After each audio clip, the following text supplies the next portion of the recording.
So we thought it was pretty important that we have a conversation about what's going on in Congress right now. So with that in mind, we have some questions for you guys we're going to ask you. But you are on the Hill every day covering Congress. So please, enlighten us. Tell us what you think. Tell us what local leaders should know with regard to the questions I'm about to ask. So with that, let's get started. So we're at a unique time in our history. We've got a very divided Congress, slim majorities, and there are some must-pass items. For example, raising the debt ceiling. How do you see that playing out over the next couple of months? Well, undoubtedly raising the debt ceiling is going to be the biggest fight in Congress this year. It already is. We're sort of already locked in a stalemate over this issue. This is an issue that comes up every few years, and it just lends itself to brinkmanship, and that's not any different this time around. But currently we have the Biden administration refusing to negotiate over the issue, and Republicans demanding some kind of spending concessions in exchange for raising the debt ceiling. I don't think we'll really be in a crisis moment until probably this summer. So there's a few months for Congress to get it together, but this is just one of those things where it kind of comes right down to the wire and somebody blinks and, hopefully you avoid catastrophe. Yeah, Caitlin mentions brinksmanship, and I think that's the most important factor here is the slimmer the margins, and the House has an extremely slim margin, even the Senate has a slim margin, in a divided government. What we've seen in the last few years, even when the tables weren't set as divisively as they are now, is that leaders need to come so close to the deadlines to get anything done, whether it's on preventing a shutdown, which we have failed to prevent a couple of times in recent years, or something like this, like the debt limit. You just have to keep getting closer and closer before they can come together. And I think what the next step is for people to start to come to the negotiating table, whatever that is going to look like. And clearly the pressure isn't at the boiling point that it needs to be to even begin talks in a genuine, constructive way toward what will the outcome be. So why do you think coming to the negotiating table always, we always push right up against the deadline? Is that just human nature, or is there something else at play?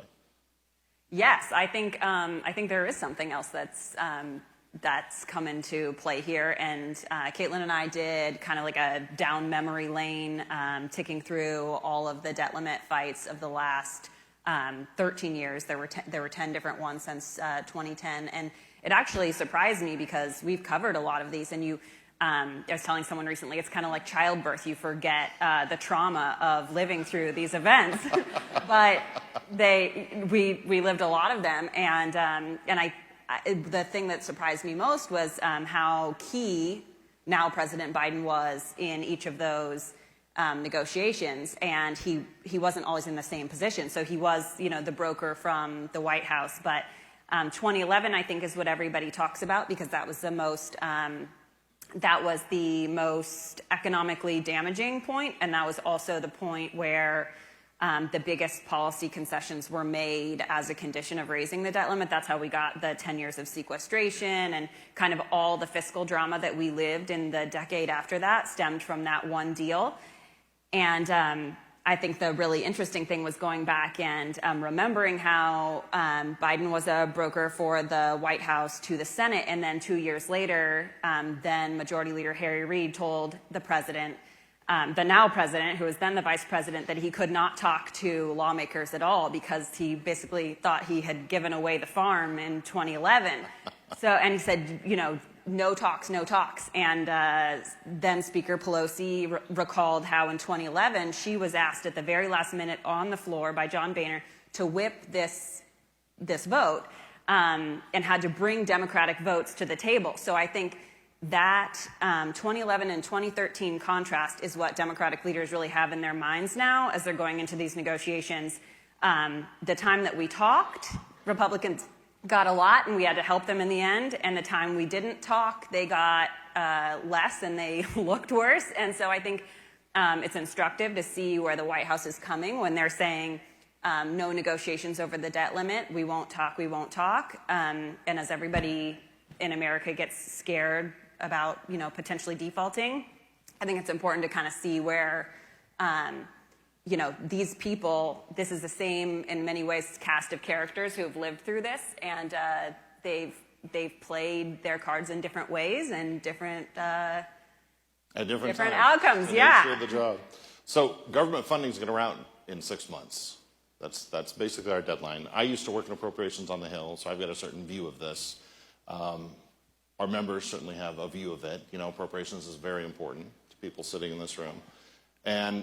But the process has changed over the years. Do you guys have any sort of comments on how appropriations has changed and what might be different in this particular year, given Republican control of the House and Democratic control of the Senate? Yeah, certainly. I mean, I think the process this year is definitely closely watched now that we have Republicans in charge of the House.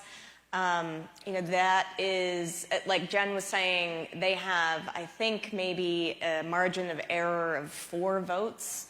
And they are a very fractured conference when it comes to spending issues. So you're trying to get a very large group of people on board with a set of 12 appropriations bills when you have folks who think, you know, that any government spending is a problem this year, when you have folks who want to cut $130 billion right off the top of current government funding.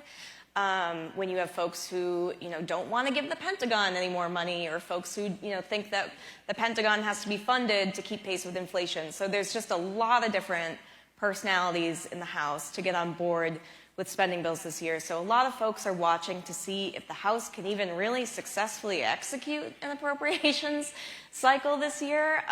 You know, in the Senate, you have the opposite, where Chairwoman Patty Murray and Senator Susan Collins have promised, you know, so-called regular order. They're promising something that we haven't seen in years, which is bringing all 12 bills to the floor in the Senate, you know, holding markups. So sort of just going through the regular process. They're very committed to doing this, and this is against the backdrop of this big debt limit fight. So 2 parallel things are happening here. The question is, can the House and Senate actually come together on a set of 12 bills by the time government funding runs out? You know, Jen and I have been doing this together for several years. I feel like we're usually right here until December 22nd or something nuts, and that wouldn't surprise me again. But, you know, I think in terms of one change to watch also is, you know, the reinstatement of earmarks. Will that be enough to maybe get some Republicans on board? You know, they've put in some new guardrails around earmarks to sort of like assuage those who have, you know, some more concerns about, you know, that process being abused. Sure. But, you know, we'll have to see. It'll probably come right down to the wire. So it's been a while since we've had a bill, you know, come out of both houses in regular order. So, but speaking of train derailments, oh, good you know, we had, sorry, We've had this really unfortunate incident in East Palestine, you know, and that's just brought rail safety to the forefront for a lot of our members. There's 140,000 miles of rail out there, and we've learned about 1,000 derailments a year, 1,000 a year, which means 3 in any given day, and I've already heard about at least 1 today that's occurred. And there is, you know, this body cares a lot about that issue and the safety of our residents. And we had 400 leaders from this group sign a letter to the Senate last week asking them to move on this issue. So are you aware of any roadblocks in the Senate for that rail safety bill moving forward, or any other efforts around rail safety you could share? Yeah, I would just say I think industry is the biggest roadblock. And our colleague Tanya Snyder did a story about this recently, you know, talking to some of the supporters of the bill. And, you know, that the Senate really rallied very quickly around this safety legislation, and then there seems to be some buy-in in the House as well. It reminds me kind of the prescription drug pricing negotiations, something that seemed to have bipartisan momentum pretty immediately, but then because you have this very influential industry and such a small margin still, that by the time that these things get to the finish line, they're usually substantially watered down. And I think what we saw with the prescription drug pricing that is probably going to be similar here is that the people who opposed the legislation were oftentimes very like at risk politically. So I would say like if you're lobbying for or against or in any part of this this legislation, that those are, you know, that's kind of the corner that you are going to want to talk to and to watch is the members who are getting significant money from industry, whether it's this or something else, and who really need the money to be reelected. So I think that's the biggest factor is you know, the proponents of the legislation fighting a very big, powerful industry. All right, good. So I've saved the hardest question for last, because unfortunately our time will run out. So we're at a time where there's serious division in our nation, in our country, and people blame all sorts of things. They blame social media, they blame the media, they blame partisan interests for, you know, driving us at each other, for fueling this divide, and that has led to, you know, record amounts of cynicism among ordinary folk, you know, out there who are just expecting their government to do what it's supposed to do. Gallup recently did a poll, and Congress had exactly 18% approval. Now ours is far higher, but still, we're not in that great a shape either. But Congress is at 18%. Now, you guys are on the inside. I've worked on the inside. Could you give us something that we can sort of take back and maybe even remind our residents that would lead us to be a little less cynical about what happens in Congress? Oh no! Too hard of a question. I mean, I don't know if this helps with the cynicism argument, but the one thing I have learned on this beat, with the exception of the first year that I was doing it when the government shut down for the longest stretch ever, that was a unique moment. That, you know, obviously we had a different president at the time, the dynamics were very different. But since then, I feel like every time a big budget and spending fight has come up, I'm continually surprised at how quickly things come together at the very, very last minute. Usually when it feels like all hope is lost, you know, it's usually like these moments where we just can't see a way out, and then there's some sort of major breakthrough, either on a big government funding package or, you know, a couple of years ago we covered a debt limit fight in the middle of the summer. So I wouldn't, should they be doing things on time? Yes, but I do not underestimate the ability of Congress to get things done very quickly. You know, they can move super slow, but when the Senate wants to pass a government funding package and get out of there, they can do it in a day if they want to, so. Yeah, so we were talking backstage about the 90s.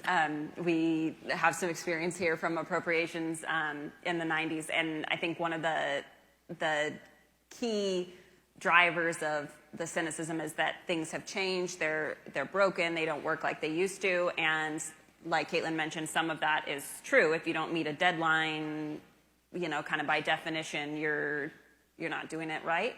But I think one of the things to kind of internalize is that Congress changes, and we've seen so many changes just even process-wise in the last few years. We had earmarks, you know, go away for some time. Now we have earmarks come back. Now House Republicans are, you know, changing the rules for earmarks. So the rules change, and some things can work, like we saw the bipartisan infrastructure law get enacted. I think Democrats had a harder time with what used to be Build Back Better that became the Inflation Reduction Act. People in Congress can, like Caitlin said, get things done, but the rules of the road change, and I think that's where this audience, as a savvy kind of insiders throughout the country, can you know, plug into some of that evolution and be able to make that work, you know, to your advantage, and just kind of realizing that that things do change, and that doesn't mean that it's not going to work in your policy space or whatever you're rooting for. Very good. Well, Caitlin Emma, Jennifer Scholtes from Politico, thank you so much for your insights, ladies and gentlemen. Thank our guests.